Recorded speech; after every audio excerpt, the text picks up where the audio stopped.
Hi, everybody. Welcome back to On the DL. I'm Dana Levinson. Lenore Atias joins us today. Lenore is a volunteer at the United Hatzalah of Israel, a nationwide nonprofit organization, community-based volunteer emergency medical services organization. Lenore, welcome. Thank you so much for being on the DL today. Thank you so much, Dana. And also, we should say, of course, welcome to North America because you do live in Israel. So you're on this, how many city tour are you on now? I'm already at the end of a speaking tour. I visit Canada, Toronto, New York, Philadelphia, Ohio. Now I'm in Miami. Wow, that's a lot. That's a lot. Yes. We Yes, should tell it our is. listeners that one of many reasons why I wanted to speak with you, because I want, always full disclosure. I did meet Lenore last week, and I did hear you speak at a very intimate, private event that I was very honored and grateful to have been invited to listen to you on that level. But I'm so I'm moved that I'm able to share you and your story with our listeners and viewers today, because Lenore on October 7th led the Hatzalah medical team into the Gaza periphery. And I don't know if it's correct to say you were first on scene, but you were definitely one of the first medical teams that arrived during this horrific disaster. Correct. First on scene, we had the volunteers already living in the south. United Hatzalah holds 7,000 volunteers. All of them are medics, paramedics, and doctors. We are spreading all over Israel from all religious and culture and backgrounds. We had those first responders living in the kibbutzim, in Sderot, in Ofakim, and I was one of the crews, the teams who just arrived very shortly after the attack happened and started. So I also want people to know that United Hatzalah is an organization that trains and equips ordinary citizens of Israel to become medical emergency services volunteers. And as you just said, it's nationwide. So volunteers are coming from all over the country to various crisis and medical disaster scenes. And on October 7th, the call was to the Gaza area, where you are going to talk about in just a moment. There's 7,000 volunteers. I'm told almost all were deployed at some point or another on October 7th. But in regards to you and your team, you were one of the first that set up a triage area. Can you take me back just to set the scene a little bit and to talk about how the day started on October 7th for you? Tell me what happened around 6:30 in the morning. For me, 6:30, I'm still in my bed sleeping. I receiving the alarm that wakes me up about rockets being launched from Gaza to Israel. I start to count the minutes in between the launches so I can understand and identify whether it's the Jihad or Hamas. It's different capability for both of the terror organizations. Once I understand that we are dealing with Hamas, we are going to just make the protocol of handling rockets through the cities in the south and missiles through the cities of Israel and the center and Jerusalem. We immediately understood that we are handling different situation with shooting active in different locations spread all over the south, the main roads, the entrance of the cities, inside the kibbutzim, inside the cities. Only because we had those first responders living there and give us this update and enormous of phone calls from civilians just help us, help us, help us. Those kind of phone calls that we received. It was very hard for the dispatcher to listen to this calls of civilians yelling and just asking for help, for someone to save them. But at the same time, we understand that we're still handling active shooters on the streets or inside their building even. So we just gather Can I all the just information. May I ask you something? Just to give it a little bit of context for people to understand that United Hatzalah volunteers are often, when we talk about first on scene, that when you're saying you're getting calls from citizens, it's that your team and the volunteers from your organization are often at a crisis situation before ambulances get to people. So you are actually there even before an ambulance gets there. And you started the day thinking that this is just another missile attack coming in from Gaza, go to your bomb shelter, and you quickly The realized Iron Dome will handle this. Yes, exactly, it's going to just be another Shabbat where we're getting attacked yet again. But because you had first responders and volunteers from your organization that were in the area where the kibbutzim, where the roads that were attacked, they were in that area to call and say, this is not a normal missile attack. This is not what everybody in Israel is thinking. And so you and started at to the rally very quickly. exactly. At the same moment, we received phone calls from the paramedic lives in Ofakim, already counting 14 bodies, and another medic who just went down south, seeing the open roads with 40 bodies and like smash cars. We couldn't imagine. We just hacked their phones. We opened their camera on their phones to witness live from Jerusalem, from the dispatch center of United Hatzalah, what's really going on there. This is how we created the fastest answers responding to that kind of attack. It was very hard to be there. I went down south, as you said, with all the equipment just to open a hospital field together with other team members. To witness the cars still on fire and all the people with their, bleeding and just bullets on their head, so many blood, smoke, rockets, and the Iron Domes still exploding above our head. It was a very risky situation because terrorists were still active there. We just, took the helmet and bulletproof vest and volunteers who hold weapons and just ran into action, ran into a war zone. So Lenore, Those you ran into this into the what was seemed like a war zone with, of course, no preconceived idea of what actually you were running into at this point. How could you have even thought in your mind what you were about to see, what you were about to witness, what you were about to experience personally?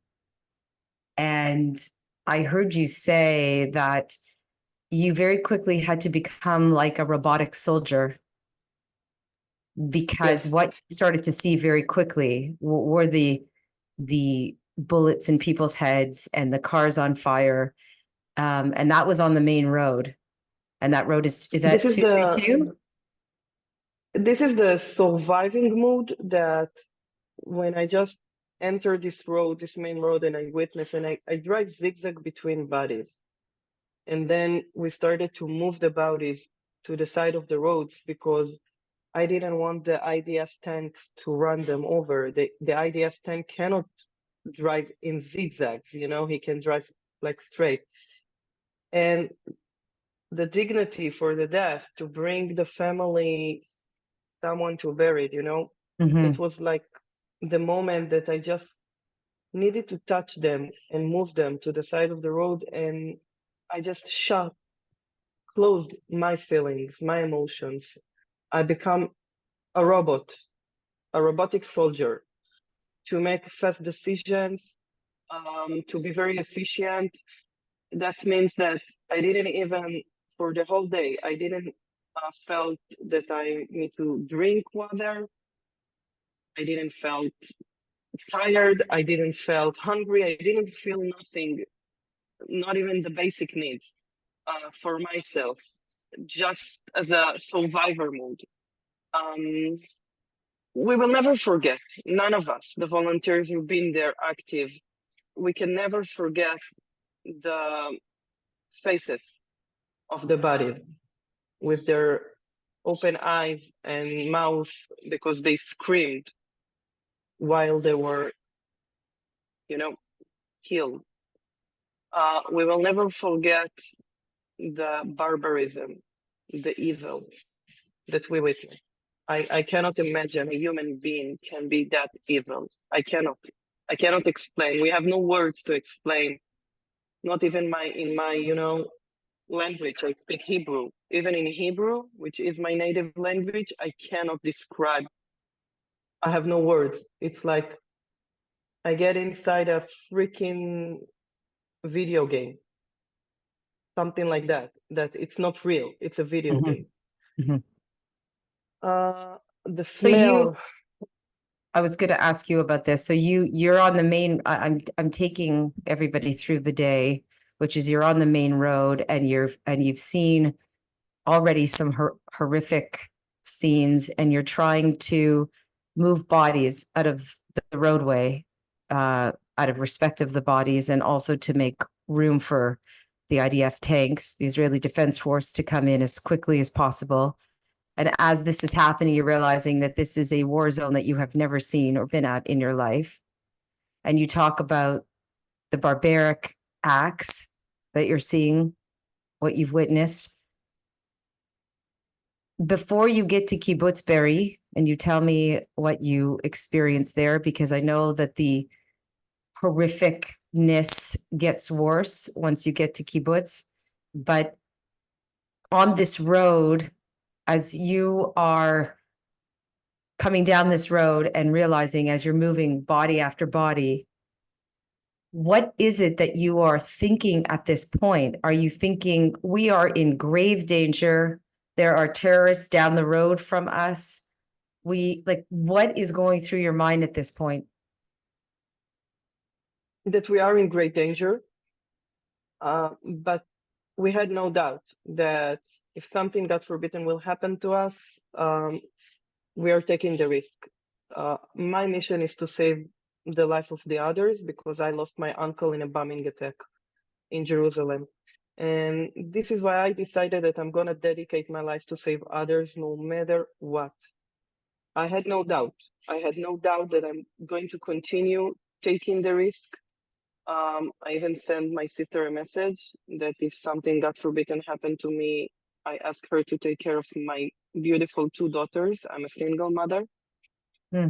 And this is like what came up in my mind, just to make sure that my daughter will be taken care of by her, and that's it. I continue to just to run every place I could to open the triage field for the IDF paramedics and the medics of United Hatzalah to handle the Be'eri area with the ambulances at the Yellow Gate, while other commanders handle different sites inside the cities and different kibbutzim at the same time. We were all coordinate between us to understand the assets and how many ambulances we have to handle situations like ambulances drove on the rifles of the rockets. So they, we had to just change tires in between in the middle of a war zone. It was crazy and scary. But we didn't run away. We stayed there. We were active and stayed there.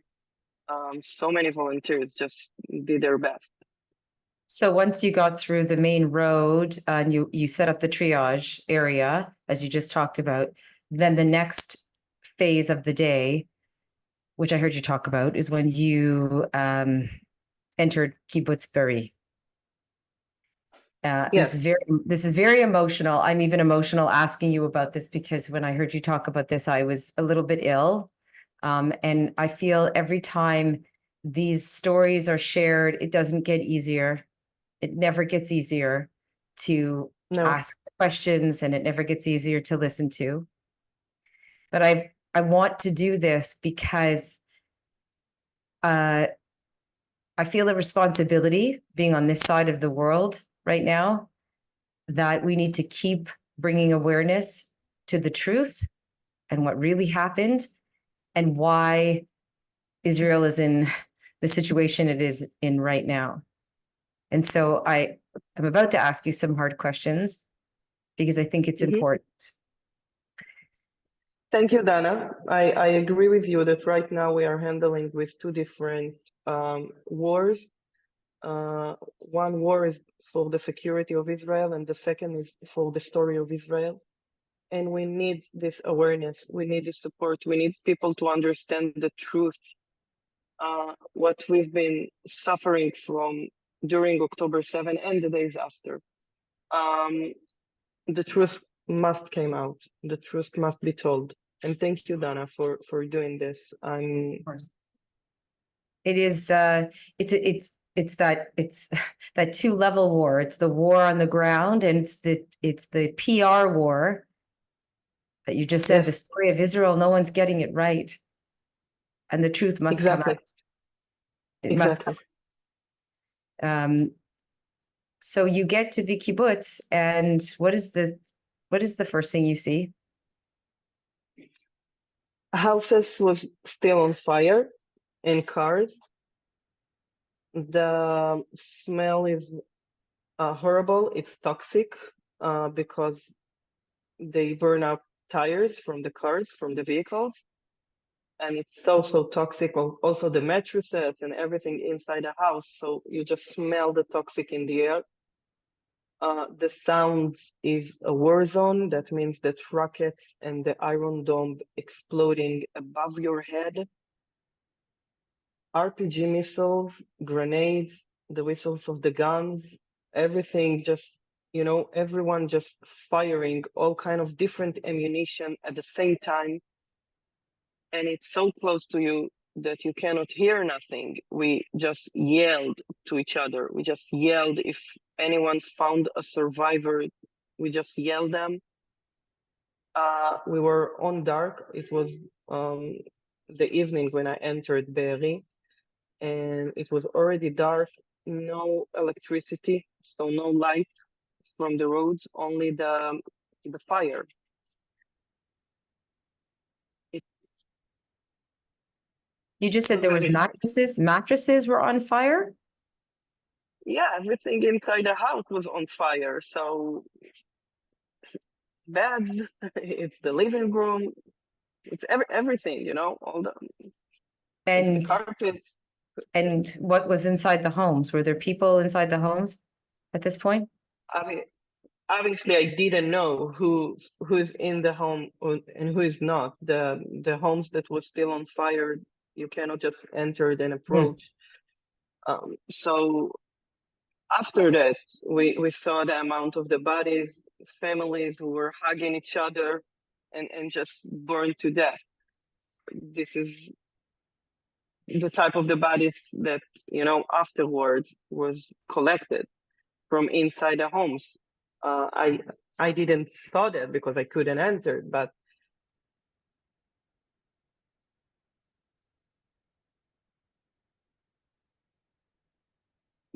no one can imagine that that kind of evil can be exist. No one can imagine that this is a peaceful kibbutz in the south, beautiful trees, grass, flowers, beautiful houses with, fans and just toys outside the house. It's unreal. And you've been to war zones and disaster zones in Moscow, in Morocco, in Turkey, in Ukraine, and And nothing yet it could was compare to. different.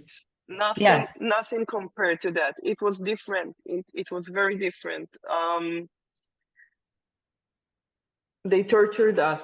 They took the time and they tortured us. It wasn't only kill someone by shooting or stabbing.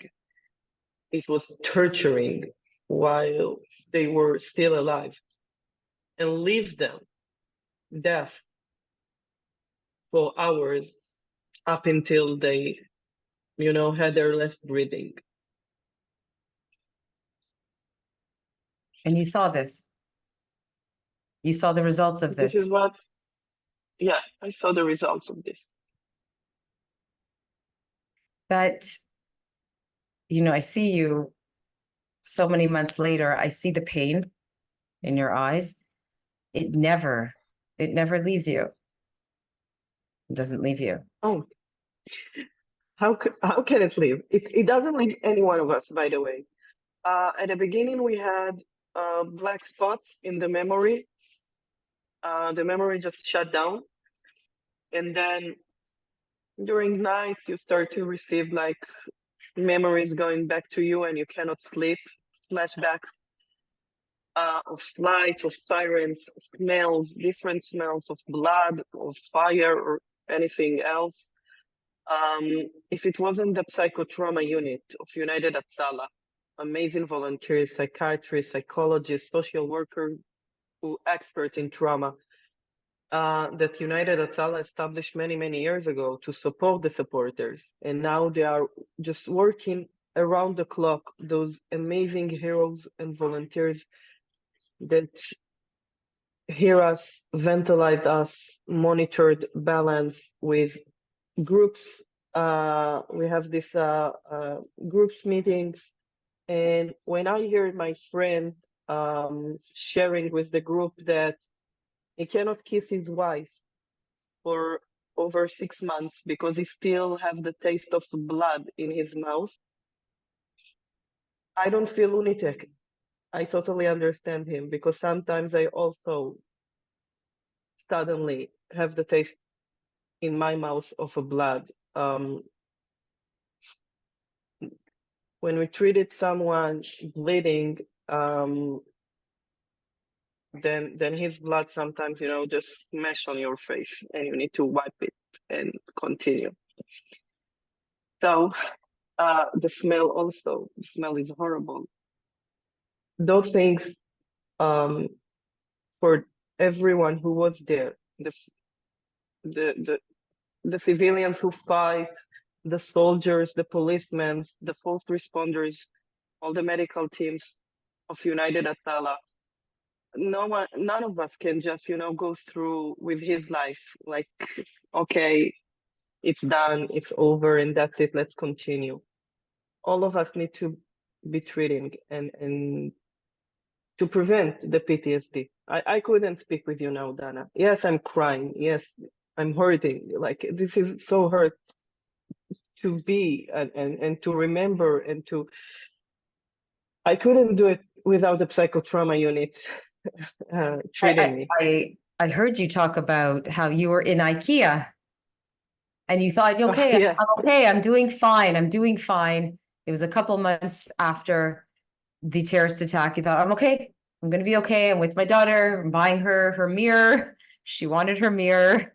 You're going to go buy her, a mother-daughter day, and boom, something hit you And while boom, you were in IKEA. Yes. Everything can trigger us. This time it was someone who we saved. I didn't save him, I didn't treat him, but I just recognized him from, one of the videos. He was just saying thank you to the volunteer who saved him. And I approached to him and I told him, thank you so much for your gratitude to United Hatzalah and the volunteer who saved you. I recognize it from the video, and suddenly I smell blood out of him in the middle of IKEA. No reason to, Oy. I don't know why, but this is what happened. So yeah, I had my, panic attack there, and it's triggered me. And obviously I just immediately make the phone call to Dr. Einat Kaufman. She is the head of the psychotrauma unit. And she called me also that I'm a ticking bomb because of the earthquake in Turkey and the war in Ukraine and Morocco. You haven't had help. Different terror attacks in Jerusalem, but I've been, in the site handling. So she's like, "Hi, Lenore, you're a ticking bomb, you know that." And so go ahead, let's treat you. So this is very important for all the volunteers of United Otsala. They know that they have an address to go through immediately, 24/7. When something happens for them, when they don't feel they don't need to handle this by themselves. You know, I know you have two daughters, and it was I think about, you know, I think about my children just whenever I've seen something or I've witnessed something, been involved in something, and the first thing the first thing that where my head goes to always is to my children. I think I want to go home to my kids. I just want to be with my children right now. And I imagine that day, you know, you said you called your sister and you said, take care of my girls if something happens to me. But I imagine that's where your mind was at the end. It was like, I'd like to go home and give them a Yes, hug. Mm-hmm. in the end, it was very important for me to see my daughters and for them to see me. I called. It was early morning already. It was 4 a.m. that I came back to Jerusalem. Mm. And 4 a.m., they were still awake, worried for mommy. I picked them up from my parents' house. Shoam told me that the brother of a student learning with her in the class been shot at his stomach, and the helicopter took him to Hadassah Hospital in Jerusalem, and the surgeon, he's still in surgery. They're fighting for his life, and she created this group to read Tehillim, and all the students, 700 students of the high school, joined this group, and they just, you know, awake all night reading Tehillim for his recovery. And I just stopped her. I told her, wait a second, you're speaking about Daniel, the son of Racheli. Racheli is my friend from childhood. We grew up together, Racheli and I. She told me yes. And I told her, I treat him. I treat him. He Where? looks familiar. He looks familiar to me. And I called Racheli. We cried together. She told me that for 7 hours he was lying there and no one could just take him out. And I told her, yes, it was a war zone. It was a war zone and no one could enter. They were still fighting. Terrorist was among them for 7 hours. But look at that. He managed, like when I treat him, it was with pulse. It was a weekly pulse, but still he had a pulse. He was unconscious, but he survived for 7 hours. So you have a hero. He is a hero, and now we can pray and thank God he survived. He's alive. He's with us. And Lenore, you're the hero. You're the hero. um, it's I think it's it's all of us together. It's so many miracles, and I just hold those, you know, beautiful stories of the life that we saved. This is what helped us to recover, You and know, that's it. the the story of Israel is a miracle. The story of where Israel is now, that we are still a people and we still exist, is a miracle. And I truly believe that it will take every single Jewish human in the world to see that and to come together in some way to continue fighting, whether it's in Israel, whether it's here, but we all have a role to play right now in making sure that the miracle of Israel continues. And of course, you're doing that there. And what I can say to you, Lenore, is, you know, you fight the battle there. You keep taking care of our people and our homeland there. And I promise you that I will do everything I can to fight the war on the story of Israel here. Like, that is my promise to you. Thank you so much. That is what I feel like I need to do. It is a very strong calling for me. And I'm not Thank you. alone in that. I'm definitely not alone. And I want you to know that because I heard you thank a group of women by saying thank you for your support. And that was very moving for you because this has felt very isolating for Israelis, that they have felt very alone in the world right now, that the world has turned Yes. on the victims of Israel as opposed to embracing and helping the world, the country of Israel, when Israel has run to Ukraine and run to Turkey and run to Morocco in disaster and devastation and war zones, and they turn their We backs had on. no doubt. I'm telling you, I had no doubt. And anyone who asks me if I run again to Turkey, even to Erdogan who hates us, I will say yes, definitely yes, because this is my Jewish roots. Our Jewish Yes, roots is to make yes. the world better. And I know that Ikra is a 7-year-old girl that we saved in Turkey. And her father, Mohammed, is still in contact with us. He Mm, owes the life of Ikra to the Jewish and the Israeli who saved her. Definitely, I'm sure that when she will grow up, she will share the story to her kids and grandsons how the Jewish people saved her from the rebels. That if it wasn't the Israelis and their technology and expertise and the medics and the doctors, she wouldn't be saved. Definitely she wouldn't. And she and her father knows that. And this is how we can make the world better. For the people to understand that we are not the enemies. We are here to create a world looks different and better. And the kindness and humanitarian roots that we are holding. Oh, this is like, see the generations of the Jewish. mhm. Always we step up. Always we step up, and we will continue to do this. By And actions, we can change.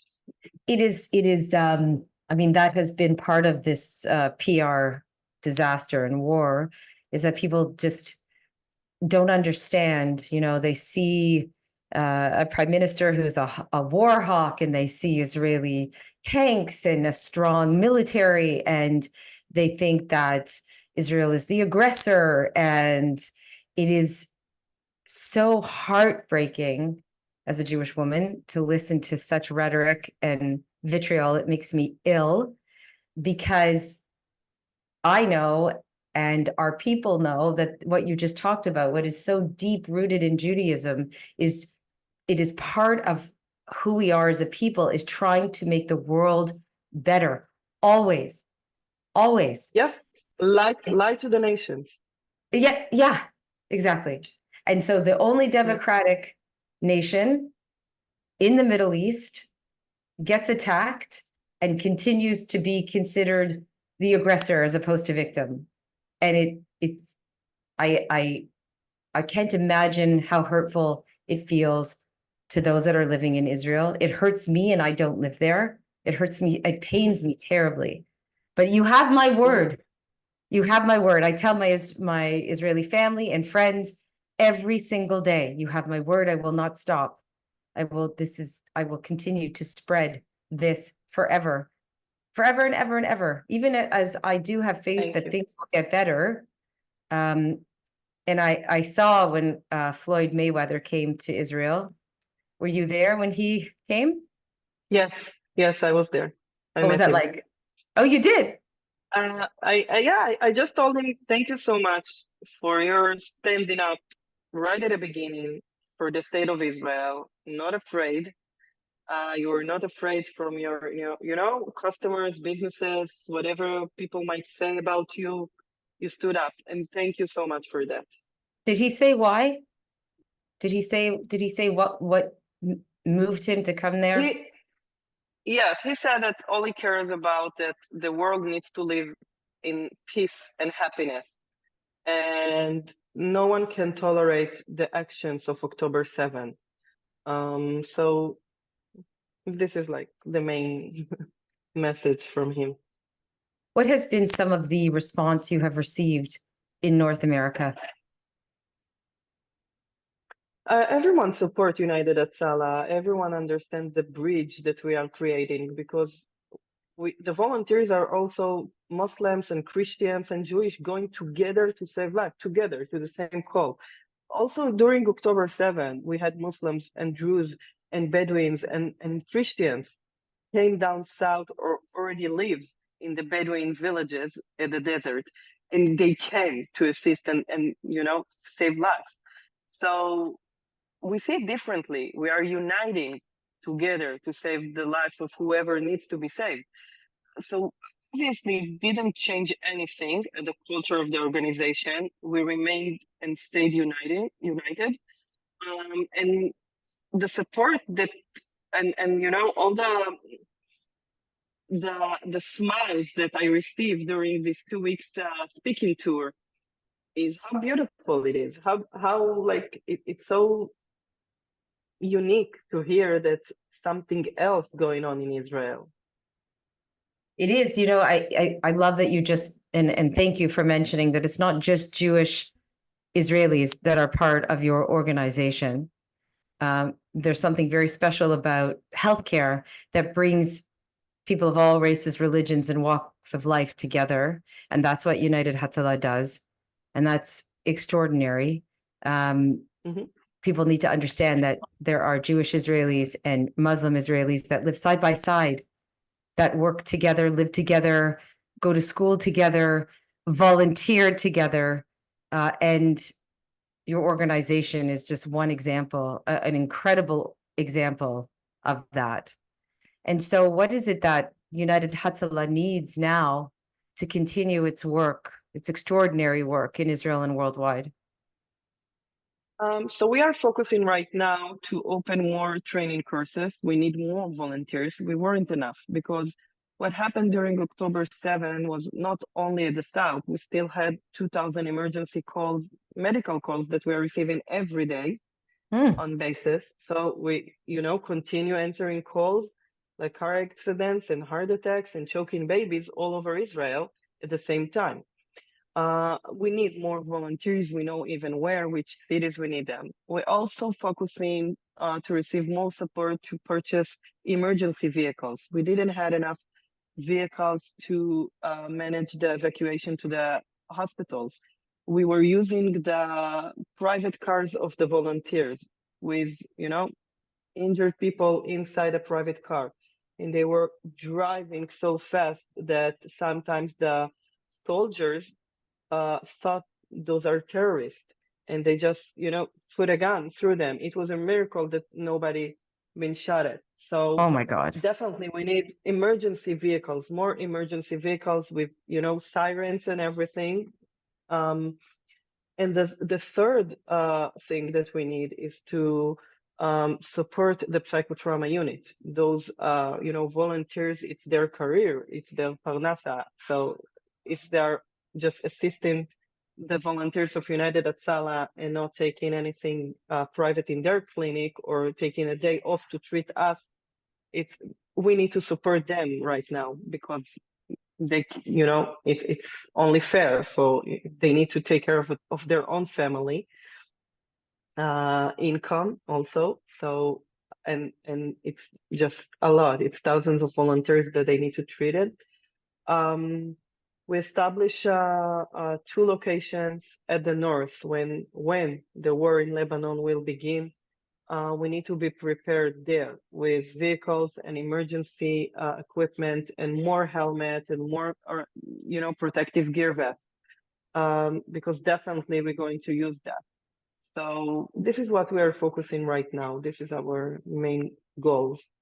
So you just touched on something I want to just briefly ask you because you have been through, you've been through a lot.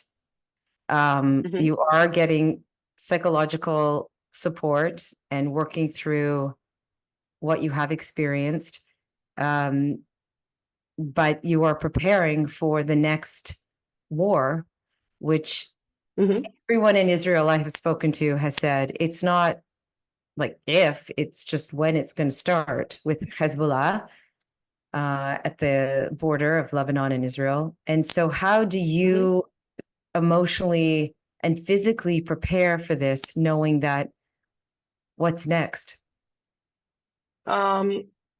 We had an MCI drills, mass casualty injury drills, with different scenarios of missile attacks and terrorist shooters active in different sites in the north. We are just create a protocols, we create a commanders, everyone from the commanders in the organization already knows on which areas he's going to be responsible. So I know which areas I'm going to be in charge. I know the map of the area. I know how to coordinate with the different units of the army who are responsible at the same area as I am. So we are kind of ready and prepared for different scenarios, but it's going to be all over Israel. The missiles of Hezbollah is not a playground. Sorry that I'm saying it No, like that. no, it's of okay. Hamas. Hamas in Gaza is really a playground. If In we are going to comparison? compare, well, yeah, if we're going to compare to the Hezbollah, and like it's a very trained militia who know how to fight. Their ammunition is different, more predict and like the target of the missile can be much faster and farther at the territory of Israel. So yeah, we are That's we are very ready for that, scary. you know. That's very scary, Lenore, because, I think about what occurred on October 7th, and it's like you talked about the barbarism. I can't think of anything more frightening. I can't think of This is the anything more reason frightening. why, yeah, but this is the reason why the population living in the north haven't been returned yet to their houses. The villages of the north, the cities of the north are empty from civilians. This is very hard. I'm saluting every one of them, including our volunteers from the north, still handling to live in a tiny room in a hotel. This is so hard. They are truly heroes to survive that kind of situation when you don't have a home, you're a refugee in your own country. So this is how we minimize the risk of this barbarism like October 7th. So now as we go forward, and you're going back to Israel soon, I did hear you say also, that you love Israel so much. You have your tattoos of, Israel and, oh, there it is. Yeah. There's your tattoo. What does it say? Ah, it's a map? This is the map. It's a map, the map of Israel with the heart Mhm. in Jerusalem. After the Holocaust with the tattoo of the numbers, I was saying never again for the Holocaust. And instead of numbers, we can have the state of Israel, because now we have the state of Israel, which we didn't have had during the Holocaust. So I love my country. It's on my right hand when I salute with my country. The state I'm of very, Israel. I'm very overwhelmed with emotion right now. I'm very honored to have met you and to have spoken with you today. You are Thank you. a true hero. And Thank you. I wish you health and safety and happiness Amen. Amen. and Amen. Thank you. all of us here love you and appreciate everything that you are doing. And we will continue to try to do our best from here as much as we can. Thank you so much. Thank you, Lenore. Thank you, you thank so you, thank you. much. Safe journey Thanks. back home. Amen. I need it. Thanks. Bye bye. Thanks, everyone.